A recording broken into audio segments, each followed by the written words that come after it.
bienvenidos a mi canal, muchísimas gracias por llegar hasta aquí. Hoy vamos a continuar ya con la quinta parte del tercer capítulo de este interesante libro, La Batalla Cultural de Agustín Laje. Así que siga que ya vamos a empezar.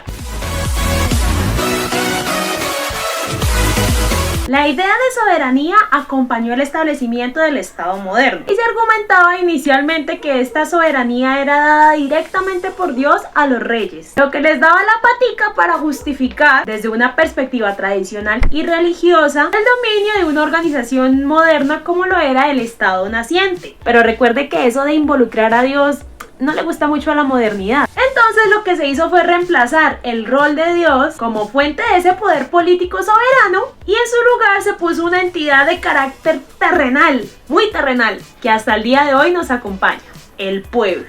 Es decir, el pueblo es el que tiene el poder, pero lo cede de manera limitada a sus gobernantes. Y entonces aquí entra una palabrita que yo creo que usted ha escuchado varias veces y es democracia, que viene de demos kratos, que significa poder del pueblo. Entonces, democracia como ideología puede resumirse como el gobierno del pueblo por el pueblo. El problema es determinar qué se quiere decir exactamente con la palabra pueblo. Para los griegos, el pueblo es el pleno de los ciudadanos, es decir, todos, pero pues también otras veces lo interpretaban como los muchos. Pero ¿cuántos en concreto constituyen muchos? Pues bueno, en una verdadera democracia se supone que el poder del pueblo sería el poder de todos, pero ¿estaríamos seguros que al hablar de una democracia nadie está quedando por fuera? Y la cosa se complica un poquito más si se considera que el fundamento de la soberanía popular está en la igualdad política de los ciudadanos ante la ley. Que esto sería, por ejemplo, tener las mismas oportunidades todos los ciudadanos de poder expresar su opinión y ser escuchados, tener la oportunidad de ilustrarse de la misma manera todos los ciudadanos acerca de las oportunidades políticas, que todos los ciudadanos tuvieran el mismo control de la agenda pública, etc. Pero todos sabemos que esa igualdad política de los ciudadanos pasó a convertirse solamente en igualdad ante la ley y tener derecho al voto. Entonces, como lo indica Agustín, yo creo que aquí todos estamos de acuerdo de que el pueblo no es una entidad predefinida, compacta y precisa. Entonces, como no lo es, esto lo convierte en el excelente sujeto de luchas culturales. Entonces, la democracia como ilusión, como ideal, abre esa batalla a la delimitación de lo que va a definir concretamente al pueblo. Se trata de una batalla no solo cultural, sino también política. Batalla cultural porque definir al pueblo implica establecer cuáles son sus valores, sus historias, sus símbolos, sus formas de vida, sus palabras, sus caracteres esenciales, etc. Y batalla política porque aquellos que buscan hacerse de los cargos públicos de gobierno para llegar allí deben ser legitimados por el voto del pueblo que se siente representado por ellos en las luchas electorales. Entonces, para recapitular, ¿quién es el pueblo? Aquellos que votan por sus gobernantes. ¿Quiénes son los gobernantes?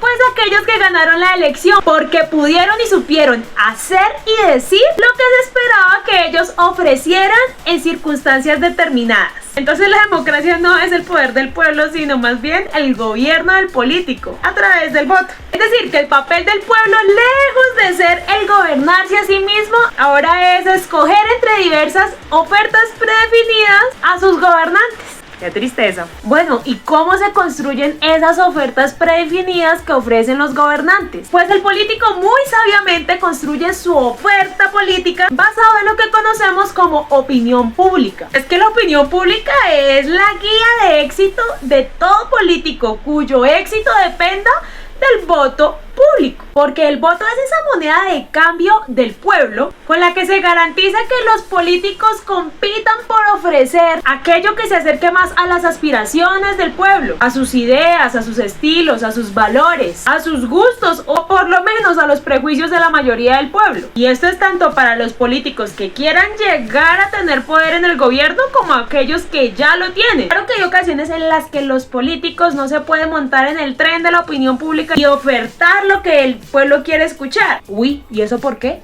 Pues las razones que uno podría imaginarse son de lo más variadas. Por compromisos con fuerzas o entidades internacionales que mantienen intereses supremamente distintos a los intereses nacionales. Por pactos con grupos políticos que levantan banderas desagradables para la mayoría. por acuerdos con grupos económicos que financiarán la campaña política a cambio de favores posteriores, por intereses inconfesables, por corrupción, etc.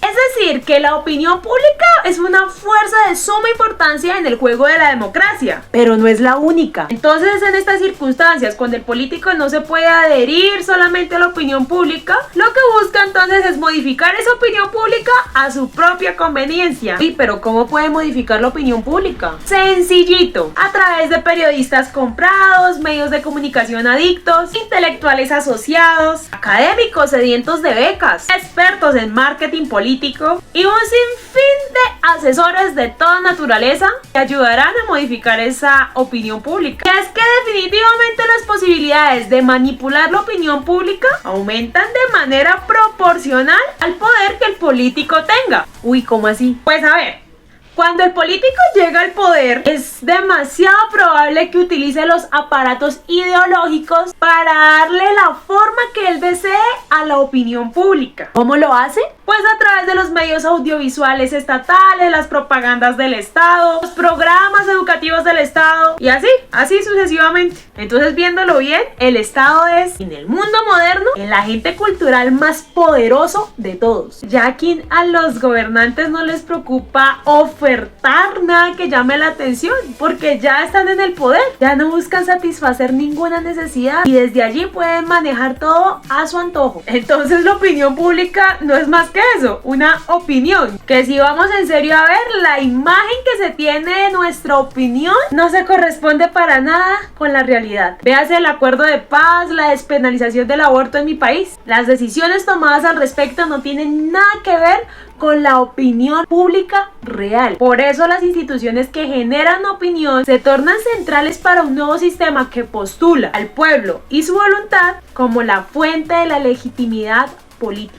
Entonces tengamos mucho cuidado, porque la manera en que la mayoría llegamos a adoptar una opinión respecto a cualquier asunto público es por la cantidad de información que nos bombardea. Y esta información no es como que se da como llegue. No, se diseña y se programa con un objetivo en las entidades generadoras de opinión y sus respectivos liderazgos nacionales e internacionales. Y esto es los medios de comunicación masivos. Y entonces esa información queda sobre la mesa, donde podemos saber receptores pasivos, como también esa información puede generar una hiperactiva estimulación en otros receptores. Entonces, en la medida que para la democracia moderna es necesaria la opinión pública, se hacen necesarios medios de comunicación plurales, libres, que expresen las opiniones no de unos cuantos, sino de todo el pueblo. Así sea solo una ilusión, pero es necesario para poder creer que el pueblo tiene algo que opinar y que su opinión importa. La cuestión es que un pueblo que no opina nada es un pueblo que nada puede decidir. Si la democracia es el gobierno de la opinión, el poder de los medios de comunicación que pueden modificar esa opinión es incalculable. Parece más lógico decir que la democracia es el gobierno de los que forman la opinión, porque son realmente los que tienen el poder. Por su alcance masivo, los medios de comunicación llegan prácticamente a todo el pueblo soberano, aunque los que controlan las palancas de los medios de comunicación para modificar la opinión pública son apenas unos pocos. Lamentable. Bueno, eso es todo por hoy. Muchísimas gracias por haber llegado hasta aquí. Si Dios permite, nos vemos la próxima semana, donde estaremos hablando de la comunicación y la masificación. Que Dios le bendiga. ¡Chao!